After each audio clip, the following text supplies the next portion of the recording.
नमस्कार, मैं हूं खालिद मलिक। देश आज़ादी की सालगिरह मनाने को तैयार है। लाल किले के प्राचीर से प्रधानमंत्री नरेंद्र मोदी पहली बार झंडा फहराएंगे। उनके भाषण पर पूरे देश की निगाहें हैं। भाषण तैयार करने के लिए मंत्रियों की खास कमेटी बनी। मोदी का भाषण करिश्माई माना जाता है। बीजेपी को पूर्ण बहुमत मिलने में उनके भाषण का भी बड़ा योगदान रहा है। लेकिन लाल किले से प्रधानमंत्री ऐसे समय में संबोधन करेंगे जब उनसे उम्मीदें कम नहीं। मोदी सरकार अपने गठन से लेकर जनता के लिए अब तक कोई बड़ी राहत लेकर नहीं आई है, खासकर महंगाई जैसे मुद्दों पर। सवाल है, क्या स्वतंत्रता दिवस पर मोदी का भाषण जनता में नई उम्मीदें भरने वाला होगा? आज का मुद्दा में ऐसे ही सवाल लेकर रूबरू होंगे अपने मेहमानों से।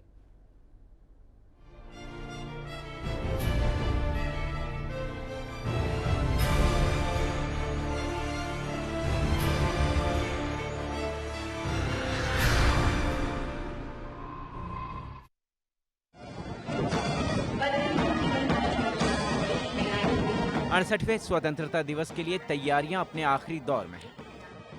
लाल किले पर होने वाले समारोह के इंतजाम और सुरक्षा बंदोबस्त जोर शोर से किए जा रहे हैं।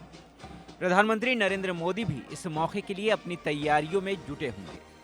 मोदी लाल किले पर झंडा फहराने वाले ऐसे पहले प्रधानमंत्री होंगे जो आजादी के बाद पैदा हुए हैं। लाल किले के प्राचीर से पिछले लगातार 10 सालों तक मनमोहन सिंह ने झंडा फहराया। पिछले साल मोदी ने गुजरात के मुख्यमंत्री के तौर पर भूज के लालन कॉलेज से झंडा फहराकर तब की मनमोहन सरकार के कामकाज की धज्जियां उड़ाई थी। इस साल मनमोहन की जगह लाल किले पर मोदी होंगे। सवाल है, झंडा फहराकर बोलेंगे क्या? अपनी सरकार के गठन के 81वें दिन मोदी लाल किले से देश को संबोधित करेंगे। मोदी सरकार के आगाज में उम्मीदें नजर आई। विदेश से काला धन कैसे वापस लाया जाए, इसको लेकर कमेटी बनी। प्रधानमंत्री ने मंत्रियों के लिए 100 दिन का एजेंडा तय किया, लेकिन महीने भर में रेल किराए और माल भाड़े में बढ़ोतरी जैसे फैसलों ने जनता को सोचने पर मजबूर कर दिया कि अच्छे दिन लाने का वादा करने वाली सरकार ये क्या कर रही है। जनता आज भी महंगाई कम होने के इंतजार में है और विरोधी इसको लेकर मोदी सरकार पर निशाना साधने में जुटे हैं। हालांकि बीजेपी की राष्ट्रीय परिषद की बैठक में प्रधानमंत्री ने भरोसा दिया कि वो जनता से किए वादों पर खरा उतरकर दिखाएंगे।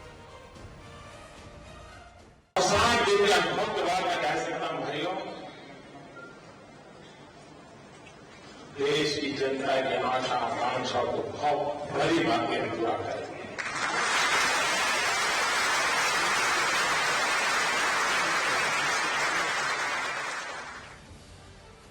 तो क्या 15 अगस्त के भाषण में प्रधानमंत्री राहत के कुछ खास पैकेज लेकर आएंगे? प्रधानमंत्री का भाषण रविशंकर प्रसाद, अनंत कुमार, पीयूष गोयल और स्मृति ईरानी जैसी 4 मंत्रियों से लैस कमेटी ने तैयार किया है। प्रधानमंत्री के भाषण पर देश भर की नजरें लगी रहेंगी। ब्यूरो रिपोर्ट, जानो दुनिया। आज हमारे साथ चर्चा करने के लिए मौजूद हैं प्रोफेसर कल्पना सतीजा जी, साथ ही साथ कांग्रेस पार्टी का पक्ष रखेंगे कैलाश गढ़वी जी, और वरिष्ठ पत्रकार हमारे साथ सरस्वती चंद्र आचार्य जी भी मौजूद हैं। आप तीनों का बहुत बहुत स्वागत है। कैलाश गढ़वी जी, सवाल आपसे है कि 15 अगस्त के दिन क्या मोदी जी भाषण ही देंगे या फिर आपको लगता है कि नहीं, इससे देश का भला होने वाला है?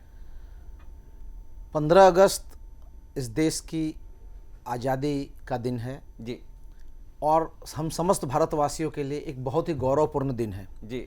मगर मुझे लगता है इस देश के इतिहास में पहले बार एक प्रधानमंत्री ऐसी बातें करेंगे जो वो कह के नहीं कर सके। सबसे पहला मुझे लगता है वो इस देश से ये माफी मांगेंगे कि मैंने जो आपको इलेक्शन के दरमियान वोट लेने के लिए कमिटमेंट दिया था कि पाकिस्तान आंख उठाएगा तो आंख निकाल लेंगे, उसे हमारे सैनिक रोज मर रहे हैं, इसके लिए मुझे माफ कर दो। वो ये कहेंगे कि मैंने आपको कमिटमेंट दिया था कि महंगाई कम होगी और मैंने कहा था कि भाड़े नहीं बढ़ेंगे, मैंने कहा था पेट्रोल डीजल का भाव नहीं बढ़ेगा, मैं नहीं रोक सका, उसके लिए माफी मांगेंगे। और साथ में वो आभार व्यक्त करेंगे पूर्व सरकार, यूपीए सरकार, कांग्रेस की सरकार को कि आपके कारण मैं आज पिछले 2 महीने से कंटिन्यूअस मात्र जो आपने बड़े बड़े अच्छे प्रोजेक्ट इस देश को देने की कोशिश की हो, फिर वो कश्मीर में डैम की बात हो, सैटेलाइट छोड़ने की बात हो, या अपने कश्मीर से रेल की जोड़ाई की बात हो, इन सबको करने का आपने तैयार किया, मुझे रिबन काटने का चांस दिया, इसके लिए मैं आभार व्यक्त करने के लिए वो बात करेंगे। और मुझे लगता है अगर सही मायने में जिन मुद्दों पे भारतीय जनता पार्टी आजादी से आज तक लड़ती रही है और बातें की है, तो वो लोग ये कहेंगे कि मैं राम मंदिर बनाऊंगा, कितने दिन में बनाऊंगा, वो बात करेंगे। वो बोलेंगे 370 धारा के बारे में उनके अब क्या करना चाहते हैं वो कहेंगे। और प्लीज और तीसरी बात जो मेन एजेंडा इनका है उस पे वो ये कहेंगे कि अब कॉमन सिविल कोड हम लाएंगे, जो नाम पे उस देश के इन्होंने आज तक बातें की है और बातों के नाम पे बरगल आया है। ये हुई आपकी बात, मगर सवाल ये पैदा हो रहे हैं कि कश्मीर 2 बार जम्मू कश्मीर जा चुके हैं प्रधानमंत्री मात्र 2 महीने के अंदर, तो क्या नहीं लगता है आपको कि जो उन्होंने भाषण में अपनी बातें कही थी उस पर अमल कर रहे हैं, उस पर आगे बढ़ रहे हैं? क्या अमल कर रहे हैं? पहले तो ये कहते हैं कि अगर एक गर्दन काटता है तो 10 गर्दन काट के ले आओ। आज रोज सैनिक मर रहे हैं, रोज सुनिए। उन्होंने कहा कि छद में युद्ध कर रहा है पाकिस्तान। अरे भाई छद आमने सामने से लड़ने की हिम्मत नहीं है, जवाब भी आया। अपने लड़ो ना सामने, वो नहीं लड़ रहा, अपने तो लड़ सकते हैं। या देश के आतंकवादी घुसे तो उनको पूरा करो ना, आप तो दोनों नहीं कर रहे हो। आप तो इंडियन आर्मी मैन को मरने भी दे रहे हो और पाकिस्तान को नुकसान भी नहीं पहुंचा रहे हो, आप तो दोनों बातें कर रहे हो। देखिए, जब हमारे देश के प्रधानमंत्री जाते हैं तो वहां पर फौजियों की हौसला अफजाई होती है। हमारे देश के पूर्व प्रधानमंत्रियों ने तो ऐसा किया भी नहीं। क्या बात करते हो? आज आपको मालूम है जी, इस देश ने पाकिस्तान के 2 टुकड़े किए हैं, ये आपको मालूम है? इस देश का प्रधानमंत्री था, आज 67 साल की आजादी के बाद 68वां आ रहा है। इस देश में कांग्रेस की सरकार थी और पाकिस्तान उसकी जगह पे उसकी औकात दिखाई हुई है, और ये तो जाकर के उसको मुझे तो आज ये भी क्वेश्चन खड़ा होता है कि जब शपथ ग्रहण समारोह पे उन्होंने जब पाकिस्तान के प्रधानमंत्री को बुलाया था राष्ट्रपति, तो उसने क्या कहा था मुझे समझ में नहीं आता है कि भाई हम तो शांत रहेंगे, आपको जो करना करने रहो, बॉर्डर क्रॉस करते रहो, बॉर्डर पे फॉरेन अटैक करते रहो, और यहाँ के लोग इस बहाने मेरी राजनीति चलेगी। मुझे तो लग रहा है उन्होंने ऐसे काम किया, ऐसा लग रहा है मुझे। चलिए, अच्छा कल्पना जी, हम आपसे जानना चाहेंगे, जिस तरीके से कैलाश गढ़वी जी कांग्रेस पार्टी का पक्ष रख रही हैं, क्या आप इससे इत्तेफाक रखती हैं? क्या भाषण में होगा खास? अब सोचने वाली बात यह है कि अभी की जो एनडीए सरकार है उनके पास बहुत सारी चुनौतियां हैं। इकोनॉमी को लेके चुनौतियां हैं, फूड इन्फ्लेशन को लेके चुनौती है, डिफेंस को लेके चुनौती है, प्लस सोशल सिक्योरिटी को लेके चुनौती है। और जिस हिसाब से आज देश में जो इन्होंने वादे किए थे वो अभी देखने जाए तो इतने महीने हो गए, लेकिन उसमें से कहीं पूरे हुए दिखाई नहीं दे रहे हैं। तो यहाँ पे बात ये आती है कि इनके भाषण में आगे का एजेंडा क्या होगा जी। और सबसे पहली बात यहाँ आती है कि सिक्योरिटी, जैसे कैलाश जी ने बताया, तो जो बॉर्डर पे इतने सारे हमारे जवान मर रहे हैं उनके लिए क्या आगे का प्लान है, प्लस जो फूड इन्फ्लेशन हो रहा है उनके लिए आरबीआई ने किस प्रकार की जो रणनीति बनाई है, किस प्रकार से इसको रोका जा सकता है। तो इतने सारे, जैसे गंगा का सफाई का मुद्दा है वो भी अभी तक शुरू नहीं हुआ है, सिर्फ ऑन पेपर ही रहा है। तो जो भी बजट में जितने भी एजेंडा बताए हुए हैं अभी तक ऑन पेपर ही है, दिखने में अभी तक कुछ विजिबिलिटी नहीं दिख रही है। तो सबसे बड़ा मुझे ये लग रहा है कि जो भाषण में इनका जितने भी एजेंडा है वो एजेंडा को कैसे ग्राउंड लेवल पे इम्प्लीमेंट करते हैं उनको वो बताने की खास जरूरत है। मगर एक चीज तो सामने आ रही है कल्पना जी कि अब तक जो उन्होंने भाषण दिया है कहीं ना कहीं उस पर अमल नहीं हो पा रहा है। महंगाई पर बात नहीं हो रही है, आज 2 महीने से ज्यादा हो चुके हैं सरकार के गठन को लेकर।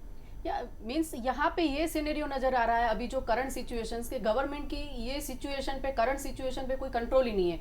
आरबीआई भी कोई कंट्रोल नहीं कर पा रही है, पेट्रोल पे कोई कंट्रोल नहीं हो रहा है। नो डाउट अभी कुछ कल ही ऐसा कुछ आया था कि कुछ ₹2.5 कम हो रहा है पेट्रोल में, लेकिन जिस हिसाब से इंडियन इकोनॉमी जा रही है उसमें एक कॉमन मैन के लिए जीना अभी बहुत मुश्किल हो गया है। तो इनके सामने, एनडीए सरकार के सामने, जो कांग्रेस सरकार के सामने चुनौतियां थी वही की वही चुनौतियां इनके सामने ही खड़ी हुई है, इसमें कोई फर्क ही नजर नहीं आ रहा है। तो इनके भाषण में एक कॉमन आदमी को जीने के लिए नेक्स्ट एजेंडा क्या हो सकता है वो ज्यादा जरूरत है जी।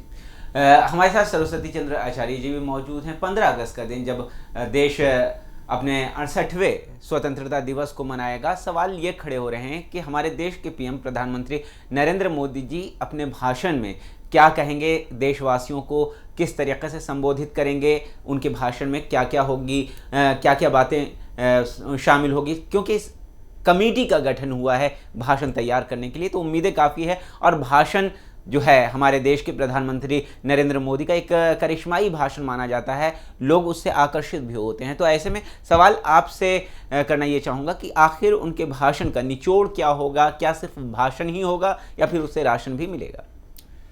प्रधानमंत्री नरेंद्र मोदी जी खुद एक अच्छे वक्ता है और हमेशा उनके लिए भाषण के लिए इनपुट्स देने की और भाषण के लिए मुद्दे तैयार करने की, स्क्रिप्ट तैयार करने के लिए टीम भी कार्यरत रही है। और जैसे कि आपने कहा, उनके लिए एक सेल बनाया गया है, तो निश्चित रूप से उनका 15वीं अगस्त का भाषण सुनने लायक होगा। लेकिन जैसे गढ़वी जी ने बताया, 15 अगस्त का ये दिन है, वो 1 अप्रैल का अप्रैल फूल का दिन ना बन जाए, वो देखने लायक होगा। क्योंकि इन्होंने आसमान जमी पर लाने के जो चुनावी वादे किए थे, उसके मुताबिक कुछ खास प्रगति नहीं हो रही है।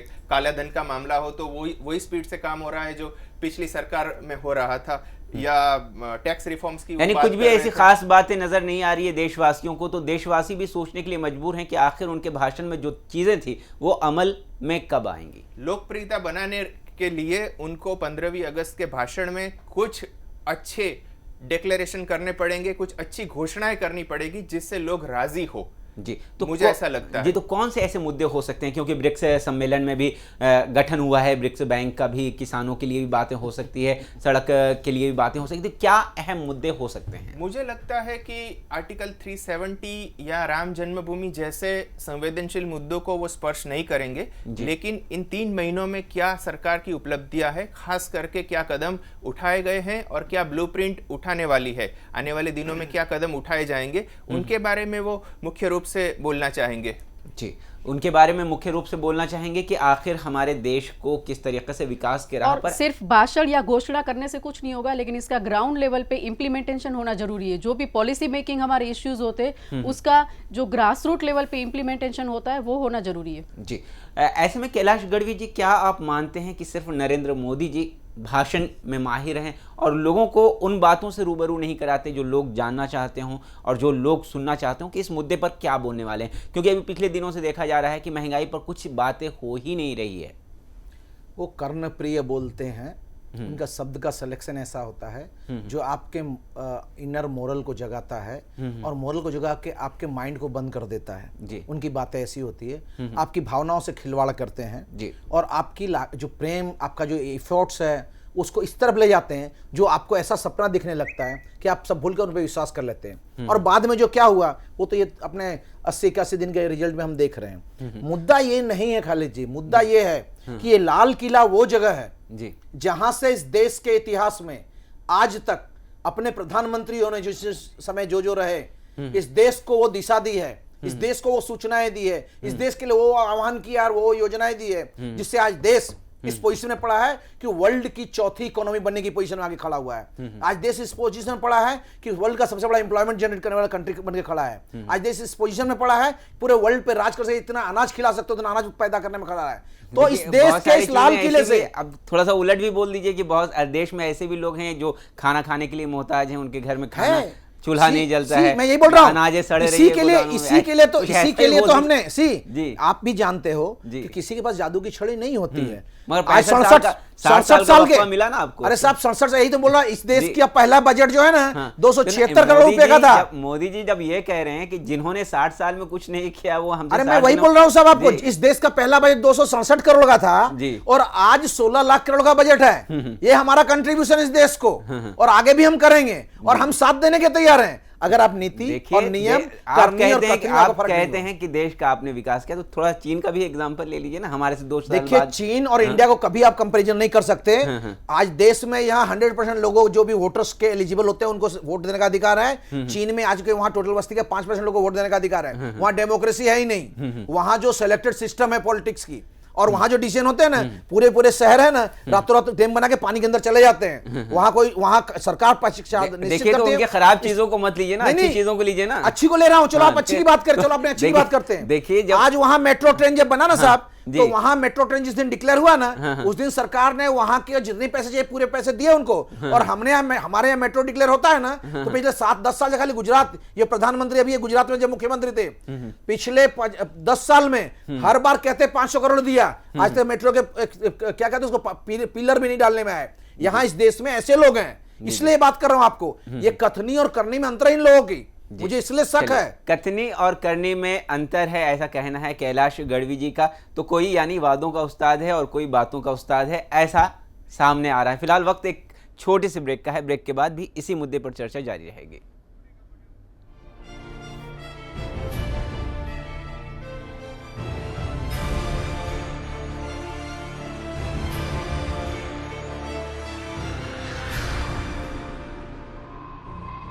Amway, I'm treated like a celebrity. Now on my business leisure travels, I want to experience all the camp hotels and resorts.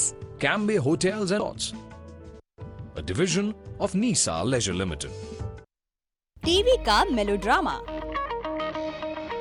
Silver screen का हंगामा, एंटरटेनमेंट का कंप्लीट डोज, बॉलीवुड का फुल एक्शन हर रोज।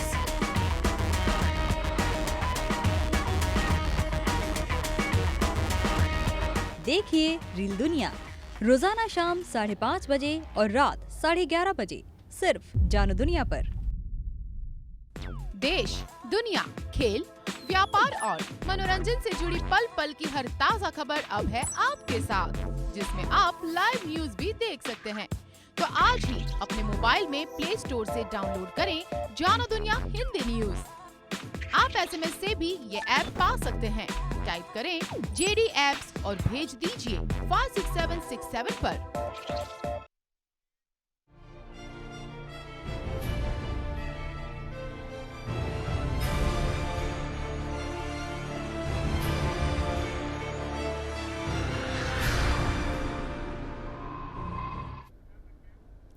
चुनावी सभाओं के दौरान अक्सर नरेंद्र मोदी ये कहा करते थे कि प्रधानमंत्री मनमोहन सिंह ने कहा है कि 100 दिन में महंगाई कम होगी।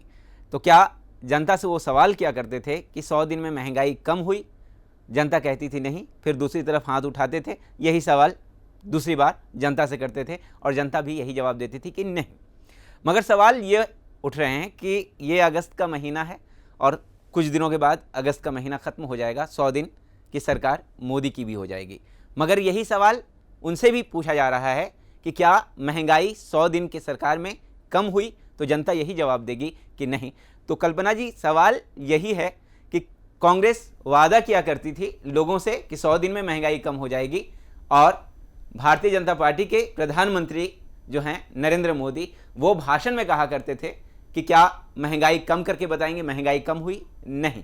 तो कोई वादों से और कोई बातों से जनता को लुभा रहा है।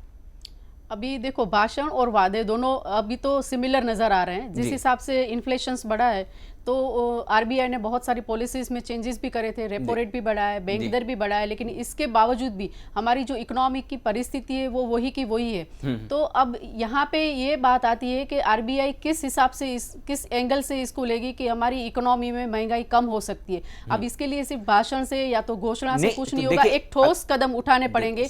इसके लिए एम्प्लॉयमेंट अपॉर्चुनिटी बनानी पड़ेगी, इंडस्ट्रियलाइजेशन बढ़ाना पड़ेगा, एग्रीकल्चर सेक्टर को स्ट्रॉन्ग बनाना पड़ेगा, ताकि ज्यादा से ज्यादा, जैसे इन्होंने बताया है कि फॉरेन डायरेक्ट इन्वेस्टमेंट आएगा, पब्लिक प्राइवेट पार्टनरशिप्स करेंगे, बाहर से पैसे आएंगे, लेकिन अभी तक सिर्फ ऑन पेपर ही रहा है। लेकिन अभी तक सिर्फ ऑन पेपर ही रहा है। और जब बजट आया था तब ऑलरेडी जेटली जी ने खुद बताया था कि जिस हिसाब से हमने बजट में जो एजेंडा बताया है वो एजेंडा की इम्पैक्ट आपको 2016 में देखने को मिलेगी। तो इसका मतलब ये हुआ कि क्या जनता को 2016 तक वेट करना पड़ेगा? सवाल अहम है। सवाल ये भी है कि एक बार नरेंद्र मोदी जी ने कहा था कि कड़वी दवा की ज़रूरत है देशवासियों को, कड़वी दवा देंगे तो ठीक हो जाएगा हालत। तो क्या कड़वी दवा के बहाने जनता को मारना चाहते हैं? क्योंकि बहुत सारी हमारी जनता ऐसी है जिनके घर में 2 वक्त के खाने नहीं बनते हैं। कल्पना जी। हाँ, ये बात सही है। जो रूरल एरिया की परिस्थिति है, हमारी पब्लिक डिस्ट्रीब्यूशन सिस्टम से वो सही तरह नहीं चल रही है, हमारी सिस्टम में गड़बड़ है, प्लस जो बीपीएल फैमिलीज है उनको सही तरह से खाना खुराक ही नहीं मिल रही है। तो जिस हिसाब से हमारी सिस्टम चल रही है वो सिस्टम में कहीं ना कहीं तो कुछ खोट है, तभी आम आदमी तक वो चीज़ें पहुँच नहीं पा रही है। तो जिस इंसान को 1-2 टाइम का खाना नहीं मिलता है वो आगे का तो कुछ इकोनॉमी के बारे में सोच ही नहीं सकता है। तो जो रूरल एरिया की परिस्थिति है उसको ज़्यादातर ग्राउंड लेवल पर सुधारने की ज़रूरत है। तो क्या सिर्फ भाषण ही से काम चलता रहेगा? यह सवाल सरस्वती चंद्र आचार्य जी से है, क्योंकि जिस तरीके से भाषण दिया गया था बहुत आकर्षित हुए थे लोग, सही मायनों में ऐसा लग रहा था कि हम देश के प्रधानमंत्री इनको बना देंगे, देश की समस्याएं जड़ से समाप्त हो जाएंगी, मगर वक्त बीत रहा है, सवाल वही के वही हैं, हालात जस के तस हैं। क्या लग रहा है कि भाषण से ही काम नहीं चलेगा? सिर्फ देखिए, चयन होने के बाद नरेंद्र मोदी जी का वाराणसी में जो बयान दिया गया था, उनको आप देखें तो उनका कहने का मतलब ये था कि क्या मुझे चुन के आपने रख दिया, इसका मतलब है कि अब मैं काम करता रहूंगा और आप कुछ भी करेंगे चलेगा। सफाई के लिए जो भी काम करना है हम सबको मिलके करना है। मुझे चुन के रखा, इसका मतलब ये नहीं कि अब आपको शांत बैठना है। मुझे लगता है कि वो 15 अगस्त को भी यही दोहराएंगे कि अच्छे दिन आएंगे, अच्छे दिन ये जरूर कहा था आएंगे, ना, लेकिन उन्होंने ये कहा था कि मुझे बना दो चौकीदार, मुझे बना दो, मैं रक्षा करूंगा, मैं किसी का पंजा पड़ने नहीं दूंगा। जब उनकी ये बातें थी तो लोग तो यही उम्मीद करेंगे ना कि इस बंदे को इस शख्सियत को अगर हम बनाते हैं तो सही मायनों में हमारा प्रतिनिधित्व बेहतर तरीके से ये कर पाएंगे। लोगों की उम्मीदें बिल्कुल जायज है, लेकिन इन्होंने अब लोगों को परिश्रम करने की अपील करेंगे। मुझे लगता है कि अब वो लोगों के ऊपर भी पब्लिक पार्टिसिपेंट भी बना रहे हैं कि आपको भी मेहनत करनी पड़ेगी, अच्छे दिन जरूर आएंगे, लेकिन सख्त परिश्रम करना पड़ेगा और इंतजार करना पड़ेगा, तभी मैं अच्छे दिन दे पाऊंगा। यही बात वो 15 अगस्त को करेंगे। इसमें हर एक कॉमन मैन का, स्टेट का, रीजन का, डिस्ट्रिक्ट का और कंट्री लेवल का इन्वॉल्वमेंट होना जरूरी है, तभी इस रेडियो बदला जा सकता है जी। और इनको ब्लेम गेम बंद करनी पड़ेगी कि अभी मैं खड्डे भर रहा हूं, 60 साल से नहीं किया, अब मैं कर रहा हूं, ये बहुत हो गया। अब पिछली सरकार ने क्या नहीं किया और मुझे क्या तकलीफ हो रही है, अब यानी ये सवाल बहुत अहम है कि आप दूसरे पर दोषारोपण ना करें। जी, अब दोषारोपण से एक स्टेप आगे बढ़ना पड़ेगा। जी, कहीं ना कहीं जनता भी परेशान हो जाती है, आरोप प्रत्यारोप सुनते सुनते एक दूसरे को आरोप देते रहते हैं, आपने ये नहीं किया, तो वो दूसरी कहती है पार्टी कि आपने ये नहीं किया। सवाल पीड़ा में रहती है तो जनता रहती है। गढ़वी जी, आपसे सवाल ये करना चाहेंगे कि आपने वादे किए, ये भाषण से बातें कर रहे हैं, तो ऐसे में फर्क आखिर देश में आएगा कैसे? 15 अगस्त हमारे स्वतंत्रता दिवस का दिन है, क्या प्रधानमंत्री के भाषण से उम्मीद करें कि नहीं अब तो कुछ बेहतर होगा? देखिए खालिद जी, आपका क्वेश्चन जो है ना, और ये डिबेट भी बहुत जेन्युइन है जी। आज जिस स्टेज पे हम खड़े हैं जी, हम भी समझ सकते हैं कि 80-81 दिन में कोई सरकार अपनी नई पॉलिसी इंप्लीमेंट टोटली नहीं कर सकती है जी। मगर उनकी नियति, उनके स्टेप्स, उनके द्वारा किए गए काम इस तरफ होने चाहिए कि उन्होंने जो कमिटमेंट दिया है उसके तरफ जाते दिखे वो। मैं आपको एग्जांपल देता हूं जी। इन्होंने कहा कि हम अपने महंगाई कम करेंगे, उन्होंने इमीडिएट किया कि पेट्रोल डीजल के भाव बढ़ाए और साथ में रेलवे का भाड़ा बढ़ाया। वो कह रहे थे कि वो पिछली सरकार कर नहीं, अरे भाई पिछली सरकार तो कहां थी? पिछली सरकार ने तो आप नहीं करते, आप विड्रॉ करते, आपको किसने कहा? नहीं, तो आप नहीं करते ना, आप नहीं करते ना, आपको किसने कहा? पिछली सरकार ने बढ़ाया नहीं था, उसमें साइन नहीं किया था, आपको किसने कहा था साइन करने के लिए? मत करते साइन भाई। चलिए, इसलिए कारण यह है कि इनको पूर्ण बहुमत मिला, इसलिए ऐसे कदम उठा रहे कि जिसका रिजल्ट 5 साल बाद मिले। अब सीन ऐसा है, सेकेंडरी इनकी नीयत खराब है साहब, इनकी कोशिशें वैसे नहीं। दूसरी बात बता रहा हूं जी। इसी तरीके से उन्होंने पूरे पॉलिटिक्स 1 साल के कैंपेन में बार बार ये शो किया कि पाकिस्तान, कश्मीर, बांग्लादेश और चाइना, इस इशू को बहुत हाईलाइट किया इन्होंने। पर आज चाइना रोज इन्फ्लेशन कर रहा है, ये कुछ नहीं कर पा रहे हैं। बांग्लादेशी जो घुसनखोर हैं उसके बारे में आसाम के इलेक्शन से उन्होंने कैंपेन में शब्द कहा कि मैं इनको निकाल बाहर करूंगा। कोशिश में मेरा यही कहना है, इनकी ईमानदार कोशिश नहीं, ईमानदार कोशिश नेपाल गए, भूटान गए। देखिए हमारे पड़ोसी देश है, 17 साल से कोई वहां नहीं गया था प्रधानमंत्री, वो गए तो एक तारीफ की बात है, प्रशंसा की बात है। नहीं, उन्होंने कोशिश की, क्या की बता रहा हूं। ये 272 को बढ़ाने की उन्होंने अपने हिसाब से प्लानिंग किस तरीके से, जो राज्यसभा में उनकी परिस्थिति खराब है उसको बचाने के लिए कोशिश किस तरीके से उन्होंने पिछले 2 महीने के अंदर इस देश में इस पार्टी के शासन आने के बाद 600 दंगे हुए। आज का पार्लियामेंट पूरा का पूरा दिन इस चर्चा पे चला गया। आरोप प्रत्यारोप बात नहीं है। कैसे जनता को राहत साहब, इस देश की जनता ने उनको पूर्ण बहुमत दिया है। आज हार्ड स्टेप लेकर के, प्रॉपर स्टेप लेकर के देश के विकास के लिए काम करने के लगना पड़ेगा उनको। आचार्य जी, कुछ उम्मीद भाषण से? मुख्य मुद्दा उनका आंतरिक और बाह्य सुरक्षा के ऊपर रहेगा, क्योंकि चुनाव जीत के आने के बाद उन्होंने जो सरहदी राज्यों का दौरा किया है, महासत्ताओं के पास मिलने के जाने के बजाय उन्होंने पड़ोसियों के ऊपर ध्यान केंद्रित किया है। तो ये देखते हुए मुझे लगता है कि महंगाई और दूसरे इश्यूज को छोड़ के वो सुरक्षा के बारे में क्या किया है उन्होंने, उसका खास करके ब्यौरा देंगे। क्योंकि चुनाव के पहले भी उन्होंने बताया था कि अगर हम खुद मजबूत होंगे तो ही हमारी विदेश नीति मजबूत होगी। क्या अमेरिका के बारे में कुछ कहेंगे कल्पना जी, क्योंकि अमेरिका सितंबर में अमेरिका जा रहे हैं? अभी जिस हिसाब से अमेरिका इंडिया के साथ रिलेशन सुधारने की कोशिश कर रहे हैं, उस हिसाब से तो लगता है कि वो भी ज़्यादा से ज़्यादा पॉजिटिव फीडबैक देने की कोशिश करेंगे कि अमेरिका के साथ हमारे रिलेशन ज़्यादा अच्छे हो रहे हैं।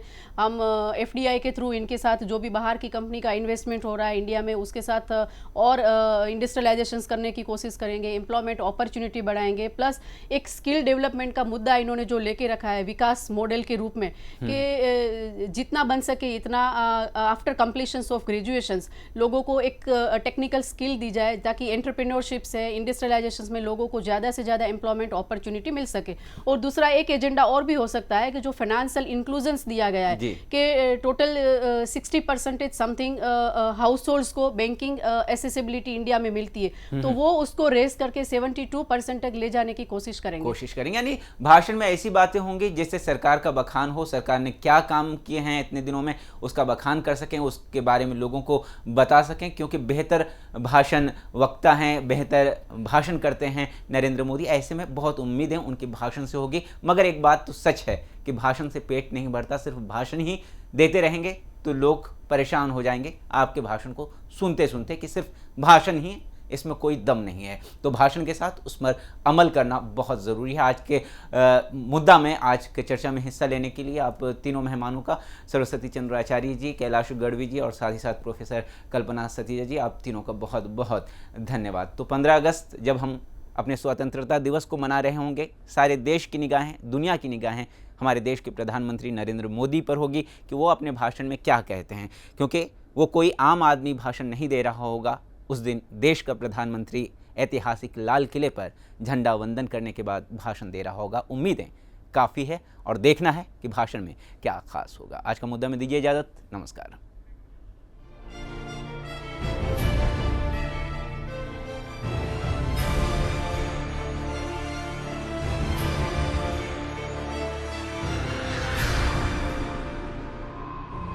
Cambay, I'm treated like a celebrity. Now on my business leisure travels, I want to experience all the Cambay hotels and resorts. Cambay Hotels and Resorts, a division of Nisa Leisure Limited.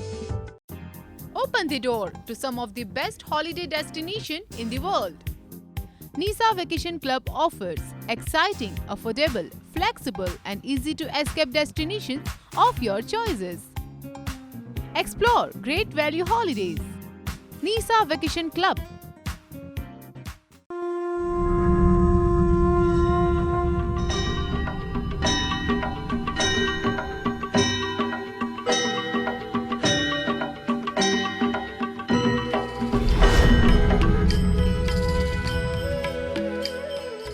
देखिए वंदना हर रोज सुबह 7 बजे सिर्फ जानो दुनिया पर।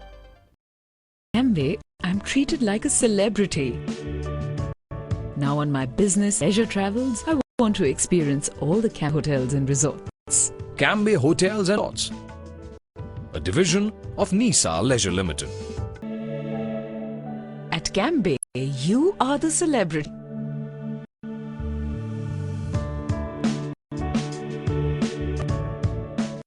That's why we do everything to treat you like one.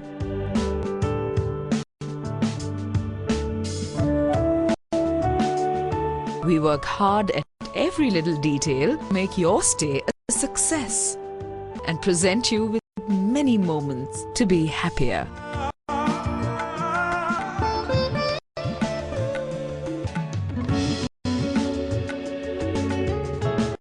Now on my business leisure travels, I want to experience all the Cambay hotels and resorts.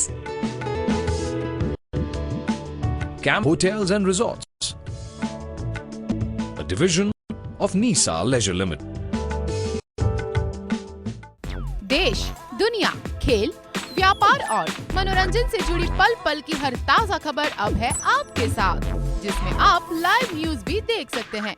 तो आज ही अपने मोबाइल में प्ले स्टोर से डाउनलोड करें जानो दुनिया हिंदी न्यूज। आप SMS से भी ये ऐप पा सकते हैं। टाइप करें JD Apps और भेज दीजिए 56767 पर।